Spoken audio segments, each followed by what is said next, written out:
Hey guys, Dan here from Daniel Norris Effects. What's the most annoying part about being a very low budget independent filmmaker? Is finding good, affordable lighting. What I have found here is, I believe, the best lighting setup for anyone who's on a strictly low budget.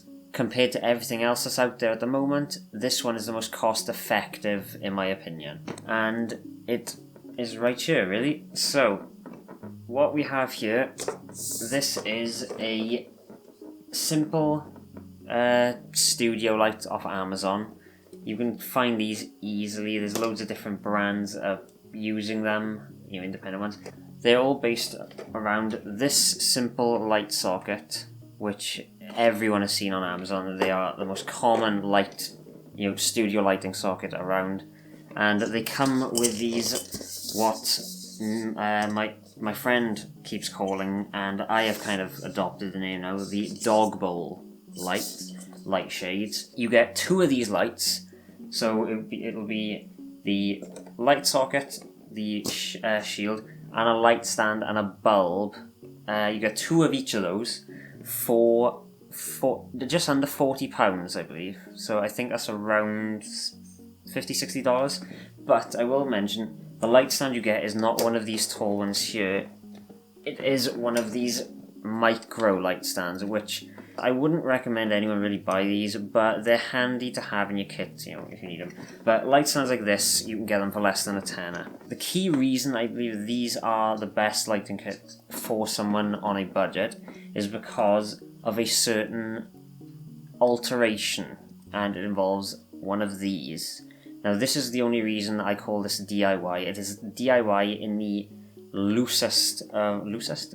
most loose term possible, because you aren't really DIYing anything. All you are doing is adding something to the kit. So rather than using one single bulb within these light fittings, you are going to want to get one of these, or two actually, one for each, and fill these up with this type of bulb. And the reason we're doing this is because adding more bulbs will increase the amount of light these output, and that is the hardest thing that I have found to achieve when it comes to trying to find good lighting on a budget, is trying to find lights, not so much good lights, but lights that will output enough light to make them more versatile. Because the one type of lighting that I've always wanted to use in films I work on is light coming from outside to fake either moonlight or sunlight. And unless you spend, I don't know how much, like 500 or 1,000 plus pounds on, RE lighting or anything 2K plus, 2,000 watts plus, there's nothing really out there. I mean, you can get redheads, but the cheap Japanese versions you find, as far as I know, they are death traps. I've used them before. They blow bulbs like there's no tomorrow, and they are ridiculously unsafe because none of them are earthed properly, so I would never touch those. These, however, these are absolutely insane. I've only recently purchased these lights like this, with this fitting, and the reason that I say that this is the best option is because I've compared these side by side recently on a short film against the 1K RE knockoffs that you see on Amazon for around I think they're about £130, which is a 1K light. They absolutely blow them away, these do. And just to prove this, right, it's about 5 o'clock right now, and if I just turn this plug off here, you'll notice that I'm absolutely in complete darkness. It is fairly dim outside as well, and I'm at ISO 400 at f2.8 on my old 600D right now, because it's the only camera that had batteries at the time. And I'll put the light back in. Look at all this light I'm getting right now. This is from the other light, and it doesn't have these bulbs because I've only got 4 of this type of bulb, but that is using both the big fluorescent bulbs that came with these lights and the 2 smaller fluorescent bulbs that came with my soft boxes, which output roughly the same amount of light. And look at all this light I'm getting right now. And just to show you even further, I'm going to plug this in right here, and I'm going to point it away from me. And as you can see, that this is quite a lot of light right now. I can feel the heat coming off it. That's the only problem with these type of bulbs, is they produce a lot of heat. However, here's where I'm going to start listing benefits of this lighting kit versus other lighting kits. This versus redheads, even if you get official ones, redheads, they output a lot of light, but they also produce a shit ton of heat. And whenever I've used them, I've always had to wait at least 15-20 minutes for the things to cool down before I can even pack them away. And also, the bulbs are way more sensitive to knocks and they blow regularly. It's insane.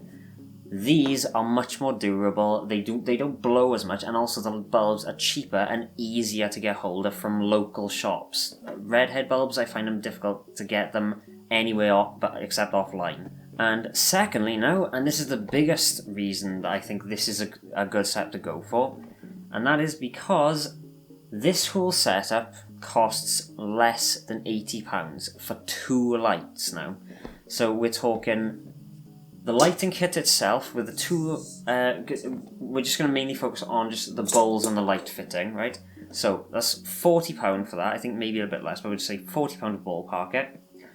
The bulbs, you can get 10 of, not this exact type of bulb, but 10 spotlight Edison bulbs, I think they're called. They're 100-watt Edison bulbs.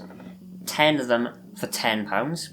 So we're at £50 now, and we've already got 2 lights that work with loads of spare bulbs. Let's say £10 each for a decent light stand, cheapy decent light stand, if that makes any sense. So that's 20, so we're at 70 right now.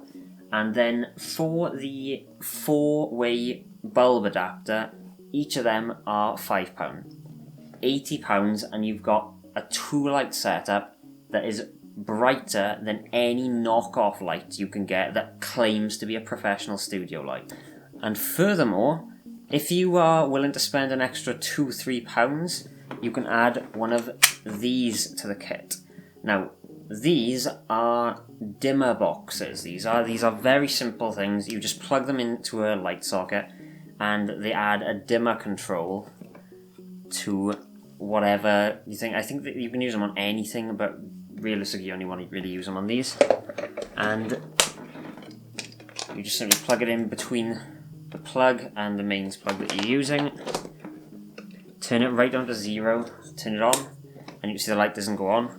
And then you just turn the dial up, and you see it goes right down, and you go right up as well. So yeah, these pretty much complete the setup and make these very, very good lights. The only problem with these will not work with fluorescent bulbs, because fluorescent bulbs require a single constant flow of power, and any variations to that power will make them flicker and then eventually just turn straight off. With Edison bulbs like these, they are able, the voltage basically dictates the brightness of the bulb and the intensity of it, if you will. So yeah, those are the lights, and of course it wouldn't be a Daniel Norris Effects review-ish sort of thing without me giving some cons to this lighting kit. So that's what I'm going to do. Obviously, using these bulbs, they do get hot. Not as hot as redheads. I've had these. They cool down to the point where you can actually unscrew them and put them back in the boxes safely within, I'd say, 10 minutes. The other flaw to these, but it's only to this particular setup, if you look at them in profile, I don't know if you can see, the bulbs protrude slightly, and that is due to the new, the 4-way adapter, that is. This means that it'll be very difficult to put gels on here, because as you see in my gel test, I used to clamp gels around here, but when you use this setup, I'll show you with this bulb actually, because this one actually shows it. The gels actually touch the bulbs when you drape them over here, and it can result in the gels not really melting, but it can result in the gels coloration to come out on the bulb. So that is one of the cons with this. However, you can get just simple dual splitters for the bulbs. They won't. The setup with the dual splitters won't output as much light as these ones, obviously, but they will allow you to use gels on them. So it's a bit of a caveat, but it'll allow you to work. I hope you guys find this video very informative and very helpful. I will be leaving links in the description below to every piece of this kit, including stands that are better than these. Let me know if this lighting setup you found it helpful, or if you hate it and you think it's the worst idea ever, because it probably is, but I don't care, it works for me. I'm Dan from Dan and Norris Effects, and I shall see you in the next video.